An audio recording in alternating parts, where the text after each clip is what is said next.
네, 구독자 여러분 안녕하세요. 공인중개사 이승주TV의 사당동 공인중개사 이승주입니다. 제가 실무를 하면서 공동중개를 많이 하잖아요. 개인적으로 제 경험상으로는 공동중개의 경우가 계약 건수에서 훨씬 많은 비율을 차지하고 있습니다. 공동중개를 하게 되면 우리 중개사님들은 당연히 알고 계실 수밖에 없는 내용이지만 우리 중개사가 아니신 분들, 대중분들이 보시기에도 알아두셔야 될 부분들이 있는데요. 자, 공동중개를 할 때 혹은 어떤 중개사를 통해서 계약을 하더라도 대표자가 가지고 있는, 법인이면 법인에서 가지고 있는 공제증서라는 게 있습니다. 이게 중개를 했을 때 혹시라도 사고가 나면은 계약한 해당 공인중개사 사무소의 과실 책임이 인정이 되면은 공제증서를 통해서 판결을 받거나 혹은 배상액이 정해지면은 중개사가 가입한 협회 혹은 보증보험 회사에서 돈이 나갑니다. 그리고 중개사에게 그 금액만큼 구상권을 청구하게 되어 있거든요. 근데 대부분 제가 경험해본 결과로는 10중 8에서 9 정도는 이렇게 공인중개사 협회에서 가입을 하시거든요. 그러다 보니까 공제증서가 대부분 우리 눈에 익은 공인중개사 협회에서 나오는 공제증서를 드리게 되어 있습니다. 그렇다면 공동중개를 하게 되면 부동산 두 개에서 한쪽씩 하죠. 계약하시는 분들 입장에서는 매도, 매수, 임대, 임차 상관없이 두 개의 부동산이면 공제증서도 두 개를 받게 되어 있습니다. 제가 오늘도 계약이 있었고 내일도 계약이 있기 때문에 내일 있을 계약을 미리 계약서를 이렇게 준비를 해놨어요.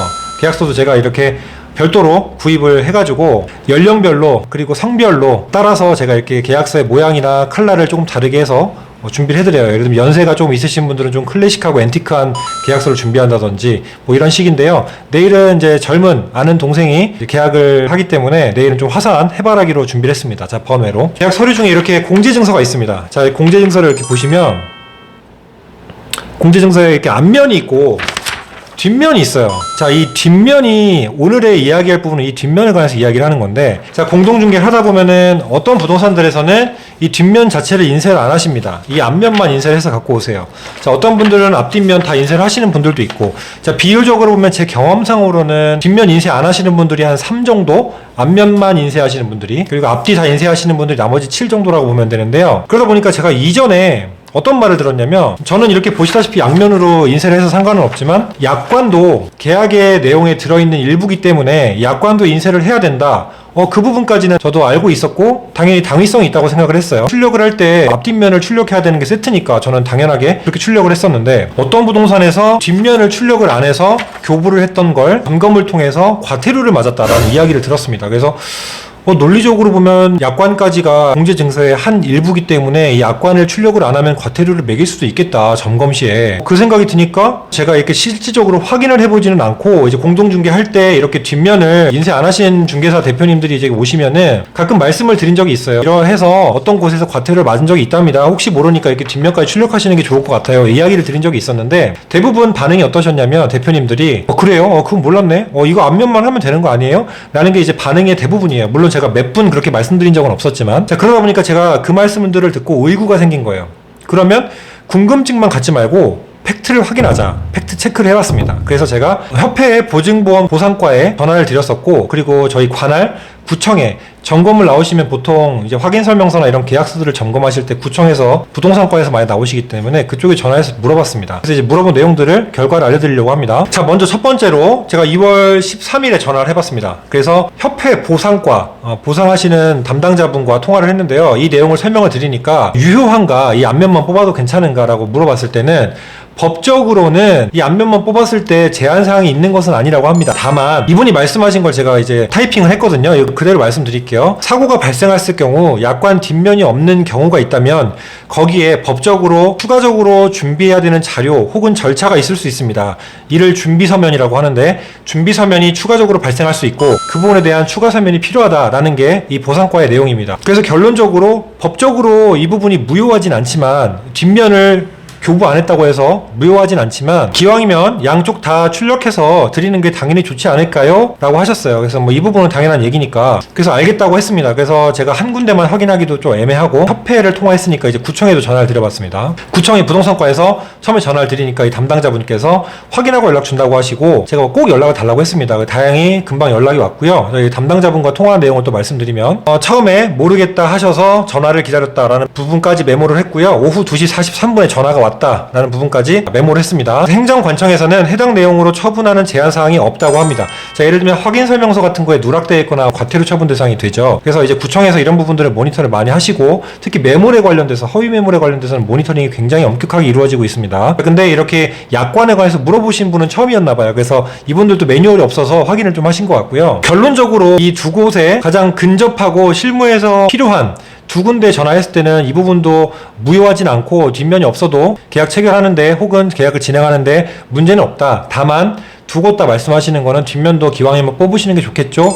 라고 말씀하시는 게 이제 요지다 라는 거고요. 이 약관에 대한 내용을 이렇게 따로 협회에서 이렇게 제가 캡처해서 올린 화면을 보여드리면, 협회 사이트를 딱 가면 약관 뒷면 약관에 관한 내용만 따로 이렇게 올려져 있어요. 그래서 이걸 제가 캡처해서 올려드린 거고, 약관의 내용이 어떤 부분이길래 그런가 한번 또 이야기를 해보면서, 그 전에 계약 약관이란 이제 지금 네이버 지식백과에서 제가 검색한 내용을 갖고 온 건데요. 계약을 체결할 때 쌍방에서 모두 지켜야 할 준수사항을 기록해 놓은 것이라 할 수 있다. 또한 계약에 관한 정확한 범위 설정과 기준 설정을 해놓은 것이라고 할 수 있다. 회사나 단체 등 공식적인 기관에서 빈번하게 계약의 체결이 일어나는 경우에 작성하는 것이 일반적이다라고 하죠. 그래서 약관의 정의를 이렇게 보고 우리 계약 약관 내용을 간단하게 말씀드려보면은, 자, 1조부터 이렇게 쭉 나열이 되어 있어요. 그래서 이 부분을 꼼꼼히 보신 분은 아마 거의 없을 거라고 생각을 합니다. 그래서 제가 큰 주제만 몇 가지만 말씀드려볼게요. 먼저 1조는 공제계약의 성립이라고 해서 협회에 공제료를 수납하고 발행한 공제증서에 기재된 공제기간 동안 효력이 있다, 뭐 이런 부분을 말씀드리는 거고, 2조, 협회는 계약을 체결할 때 공제 가입자한테 약관을 교부하거나 중요한 내용을 설명해준다. 입금에 관한 내용, 온라인 청약의 경우 이런 부분을 내용이 담겨져 있고요. 조금 중요한 약관을 제가 몇 조인지 한번 찾아보고 말씀을 드려볼게요. 제6조를 보면 보상하는 손해에 관해서 규정한 게 있는데, 거래 당사자에게 재산상의 손해를 발생하게 한 때에는 그로 인한 손해배상 책임 중 제8조에서 규정하는 보상 한도 내에서 공제증서에서 기재한 사항과 약관에 따라 보상한다, 뭐 이런 내용이 있고요. 보상하지 않는 손해의 범위, 전쟁, 혁명, 테러, 폭동, 천재지변 이런 건 보상하지 않는다라는 내용과, 계약 전 알릴 의무 9조, 계약 만기가 돼갈 때 30일 전에 서면으로 통지해야 된다, 이런 내용들 있습니다. 그래서 협회와 가입하는 공제 가입자 간의 계약 약관을 교부하는 내용들을 담았다고 보시면 될 것 같고요. 끝으로 제22조 구상 및 대위, 그리고 23조 공제금 지급 청구에 관한 소송에 관할 법원은 민사소송법에 따른다, 그리고 24조 이 약관에 정하지 아니한 사항은 대한민국 법령에 따른다, 이렇게 돼서 마무리가 되어 있는데,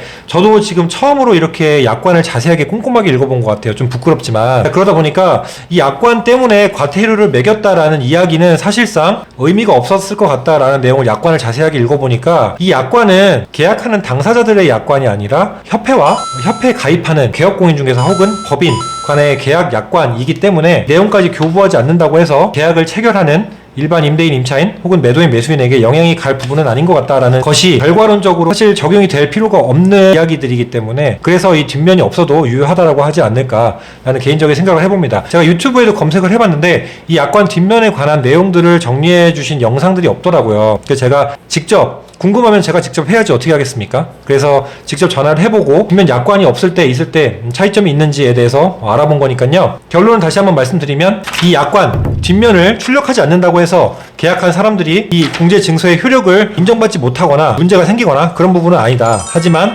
기왕이면 이 약관에 되어 있는 뒷면 내용까지 출력을 하시는 게 당연히 좋긴 좋겠다라는 내용입니다. 저 같은 경우는 협회 마이페이지에 이제 공제증서 출력하는 데가 딱 있어요. 로그인 하시면 한민일수만 누르면 종이가 알아서 그냥 양면으로 인쇄가 되기 때문에, 물론 이제 몇십 장 복사를 하다 보면은 가끔 뭐 한 장씩 되는 경우들도 있고 좀 번거로울 때도 있어요. 에러가 있을 수 있으니까 뭐 그런 부분은 모아서 다시 앞면만 나온 곳은 뒷면만 출력할 수가 있으니까 뒷면만 출력하고, 뭐 뒷면만 나오면 앞면만 출력하고, 이렇게 해서 마무리를 하거든요. 만약에 이 영상을 보시는 개업공인중개사님들이 계시다면 그냥 우리가 리마인드 차원에서, 그냥 각성하는 차원에서 사고를 또 안 나야 되고, 이 공제증서를 통해서 무언가 이야기를 하고 구상을 해야 되는 일들이 생긴다는 것 자체가 어쨌든 배보다 배꼽이 더 큰 일이 생기고 굉장히 법적으로 일이 얽히면은 머리가 아프고 살이 쪽 빠진다고 합니다. 저는 이제 앞으로도 없어야겠고, 지금까지도 그렇고 중개를 통해서 일어난 문제나 사고는 없었습니다. 물론 그 전까지 간 위태위태한 경우들도 저도 중개를 하다 보면서 있었는데 다행히 잘 매듭이 지어졌었고 마무리가 잘 됐었는데요. 절대로 사고가 나면 안 되잖아요. 그래서 이 공제 증서에 대해서 다시 한번 또 각성해보고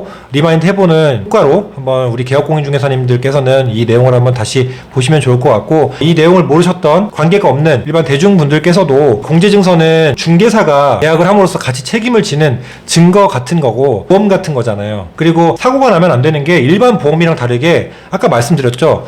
구상권을 청구를 받습니다. 그렇기 때문에 어쨌든 갚아야 되는 돈이에요. 사고가 나고 소송이 가서 판결이 나면 계약공인중개사가 과실 책임이 있는 이상 그 피해액이 특정이 되면 무조건 같이 나중에 갚아야 되는 돈입니다. 분할로 하든 일시납으로 하든 갚아야 되는 돈이기 때문에 사고가 나면 절대 안 되겠죠. 그러니까 이 내용을 제가 좀 다시 한번 주지시켜드리고 이 내용도 모르시는 분들을 위해서 알려드리고자 영상을 켰습니다. 자, 오늘 내용도 유익하셨길 바라고요. 다음 영상에서 또 만나도록 하겠습니다. 감사합니다.